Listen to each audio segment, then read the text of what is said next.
Wow, wow, and a double wow. Thank you so much for joining. Welcome to the show, the Danny Show, of course. My name is Daniel Cody, and this is where I give commentary, thoughts, and reviews on all things wrestling. And before I get started, let me thank all the viewers, let me thank all the subscribers, let me just thank everybody who's been viewing the past couple of weeks. And with tonight's show, I promise you, I'm going to try and cover the best because as great as this night was, I cannot miss anything. That's how amazing this night was. All right, let's get started. For the first time ever, for the first time in a year and a half, ever since the C word broke out, the fans are back. There were a couple of fans that were taking a little bit of a cautious, wearing masks of their own, trying to be safe, but tonight was absolutely amazing. It will go down as one of the top episodes of Smackdown this year. I strongly believe that tonight. It was amazing. We opened the show with Mr. McMahon not having to say a lot. Sometimes a couple of small words is better than an entire promo, and this is just one of those moments where Mr. McMahon came out, people sung along to his theme, and Mr. McMahon asked one simple question: where the heck have you been? The C word can answer that for us, but that's all he had to say. Where have you been? 4 words, nothing else. It was so great to be back. It was at that moment where we knew that tonight was going to be lit and on fire. And it was. We started off the show with what I thought last week. I said last week the match I predicted would happen would be a main event match, but instead we opened up the show with a main event like match, and Roman Reigns and his bloodline. Thankfully, Jimmy Uso is still there. We know the situation concerning him. And those 3 took on Rey Mysterio, his son Dominic, and Edge. And remember, I said last week that that match should happen this week. Just didn't know it was going to be at the beginning of the show. But you got to start the show off big, and they started it off amazing. Both guys were amazing to watch. Roman got the response he had been working for, just like his cousin The Rock. Roman came out, some were excited, but that sign was very funny when it said the Universal Chump. That means Roman has been doing a good job as a heel. So, good job, Roman.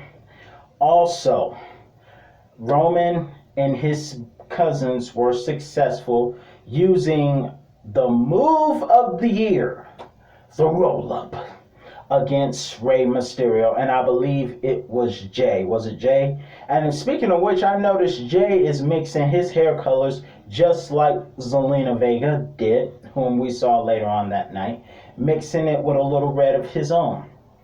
But nonetheless, one of the Usos got a roll-up pin on Rey Mysterio, but it wasn't over there. But I will say this was hilarious, and the hilarious thing was Roman tried to break the stick off the chair, and that's a botch, if I pronounced it correctly, because he didn't do it. When Edge did it 3 times, he got it right both times. When Roman tried to break the stick off the chair, it was like a blooper because he didn't do it perfectly. He had to straighten it out, which made it more funnier, only to have Edge deliver the second spear of the night and put Roman in the hole for the second time, and thus we get to see Edge and the crazy eyes.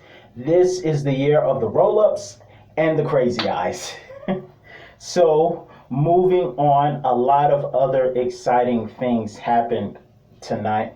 We saw the return of Finn Balor to Smackdown, that was exciting. I just blew it when I saw him come back. It started off with Sami Zayn complaining about the conspiracy. Half of the crowd was on his side chanting whatever they were chanting that Sami led. I forgot what it was, but there were a couple were chanting. The rest were booing because, of course, he is a heel and he has been working pretty well at being an annoying heel. And so Finn Balor comes back and finally shuts him up.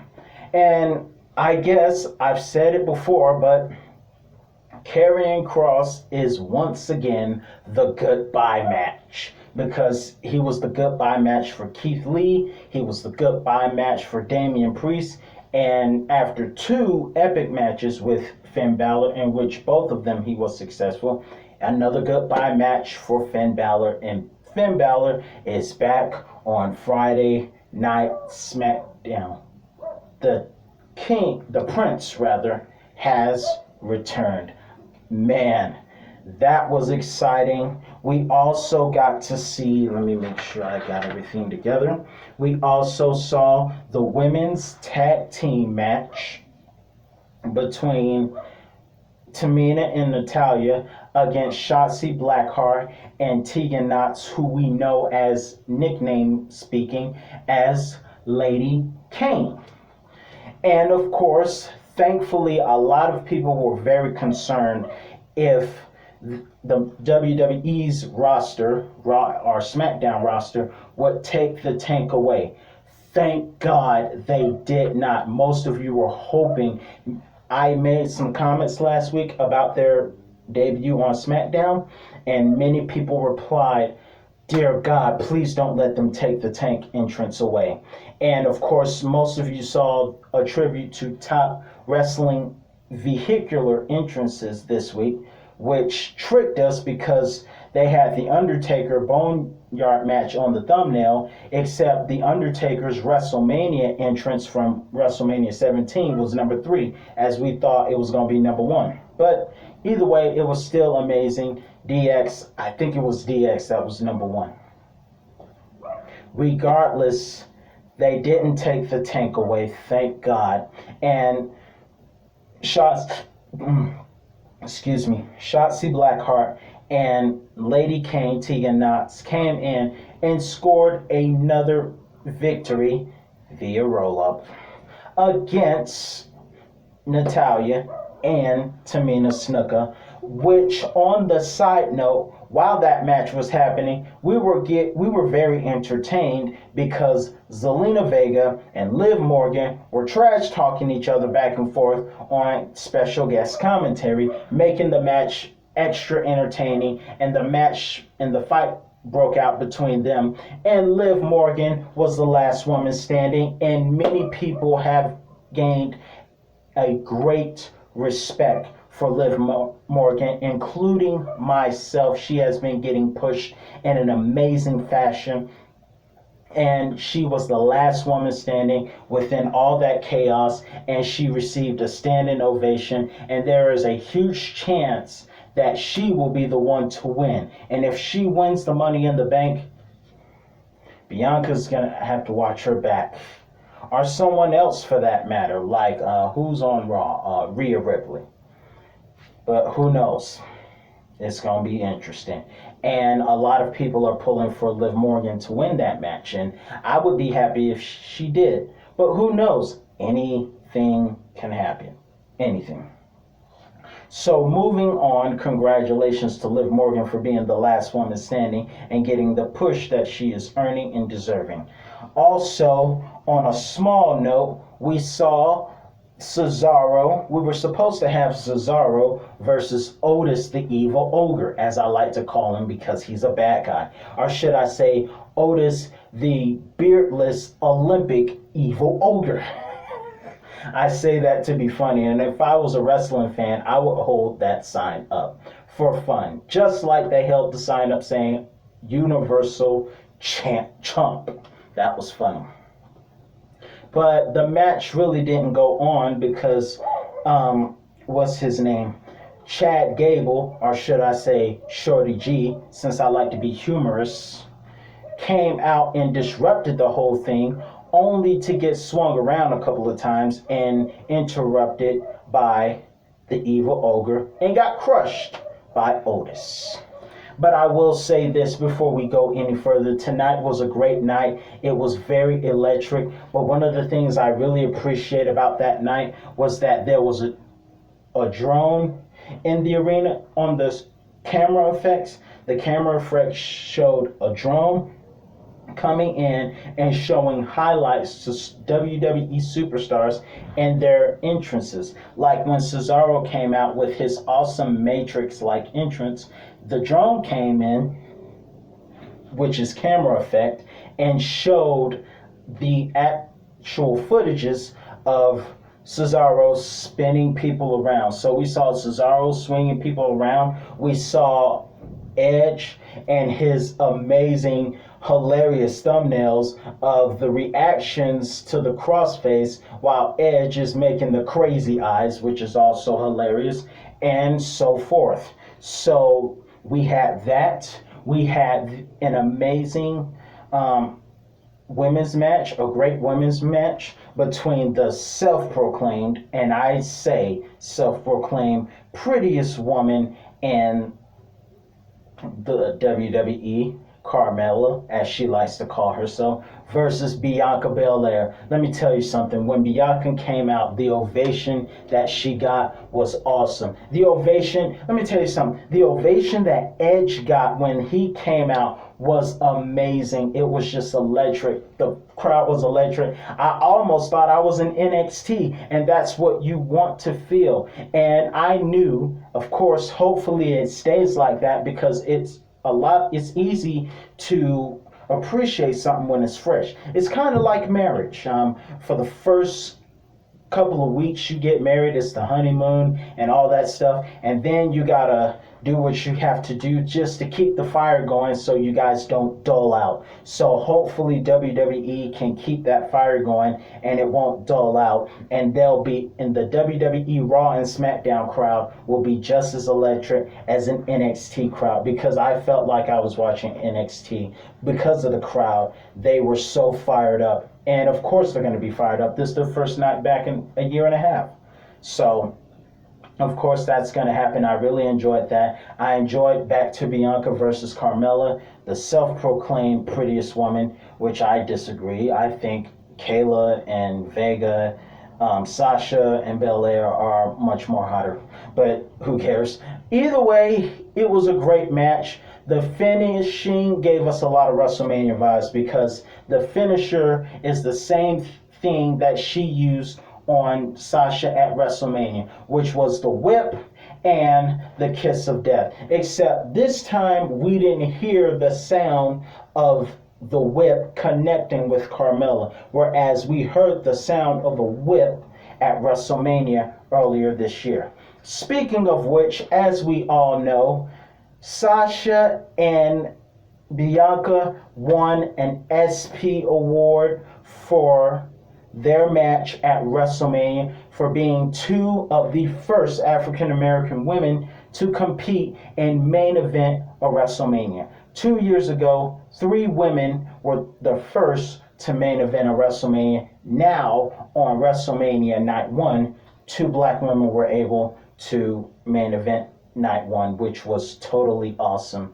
And first stuff, and moving forward, happy birthday to the almighty Bobby Lashley. Today, ladies and gentlemen, is Almighty Day. Bobby Lashley's birthday is today. So happy birthday to the Almighty. Moving forward, congratulations to Bianca for being successful. I enjoyed that part. But on a small side note, I'm going to tell you, Corbin is a mess. Bless his heart. Corbin is a mess. A really, really mess. Sad mess. I hope he grows his hair back soon so he can look like a bad donkey. But right now, he's just a total mess. Last week, everybody made fun of the hairline and things of that nature. Nice to see Pat McAfee was having a bit of a good time himself. Pat McAfee is a really fun commentator. I don't know, I could be wrong, but I think Michael Cole had just as much fun with Pat McAfee as he did with Taz back in the day, back in my childhood years. But nonetheless, it was amazing. Pat McAfee was dancing to Shinsuke Nakamura's entrance, which was very entertaining to see. Michael Cole had to beg him to be careful so he doesn't fall and hurt himself. I thought I saw him do the Michael Jackson kick for a second. But either way, Corbin is an absolute mess, and I so miss the what chants. As Corbin was talking, everyone kept saying, what? And of course, we're in Houston, Texas, and Texas is the home state of Stone Cold Steve Austin, whereas Houston is home to Booker T and the original home to The Undertaker. But either way, the what chants were awesome. I so miss the what chants. I miss them, I miss them, I miss them. But more importantly, I miss true audience reactions, because with all due respect to the Thunderdome era, that was sound effects. We all know that. The "You Suck" chants for Roman Reigns, those were sound effects. Now the EST chants that we heard, those were for real. But I like for realness. I appreciate what they were trying to do to keep it more entertaining and interesting, but there's nothing like true organic authenticity.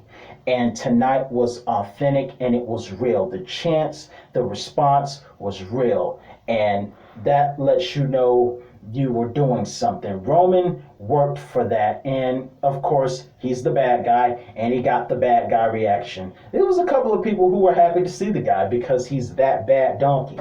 But I have to say bad donkey just in case my mother is watching, my first subscriber. Hi, Mom. So for those of you who are wondering why I sound funny, I have to keep the language clean. But going forth, I really appreciate the what chants. I really miss the what chants. And the main event match between Shinsuke Nakamura, Big E, Seth Rollins, and of course Kevin Owens, who came in and stopped Baron Corbin, who made a couple of sarcastic remarks about Houston, Texas. He said Houston was cheap, and of course that he insulted Kevin Owens' outfit by saying, come on, I know you got money because you don't spend, because judging by you, you don't use your money for your clothes. He was trying to indirectly insult him. So thank you, Kevin Owens. We got a what chant and a stunner in the home state of Texas. Stone Cold has a smile on his face. But that was an amazing main event match.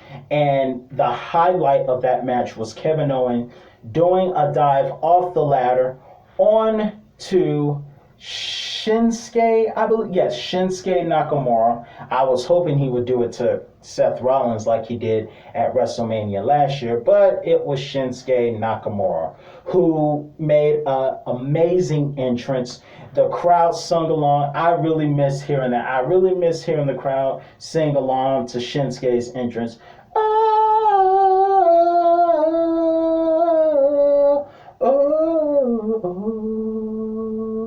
It was awesome. His entrance was amazing. I really missed that. I am so happy to have the WWE Universe back, but that was a vicious ending with Seth Rollins curb stomping Big E onto the ladder for the victory. And my money honestly is on Drew McIntyre, because if Seth Rollins wins, it's going to be another heist of the century again. It might be another heist of the century that night. But either way, my money is on Drew McIntyre, but Seth Rollins got this one. Man, I'm just so happy to have everybody back. I'm so glad to hear the crowd chants. It was electric. I cannot wait to see Money in the Bank this Sunday on pay-per-view or on Peacock. And, of course, tomorrow, ladies and gentlemen, I will be giving a review, Lord willing, on Money in the Bank 2011. If you thought tonight was great, you should have seen Money in the Bank Chicago 2011. So I will be doing that review tomorrow. So don't forget to check that out. God be willing, that will happen tomorrow. And that's all the time I got for you tonight. What an amazing show. Let me know what you think in the comments below. And I'll see you tomorrow for a review of Money in the Bank 2011. But for now, peace out. God, I'm so happy to have the universe back. The WWE universe I'm speaking of. Good night, everybody. Have a great weekend.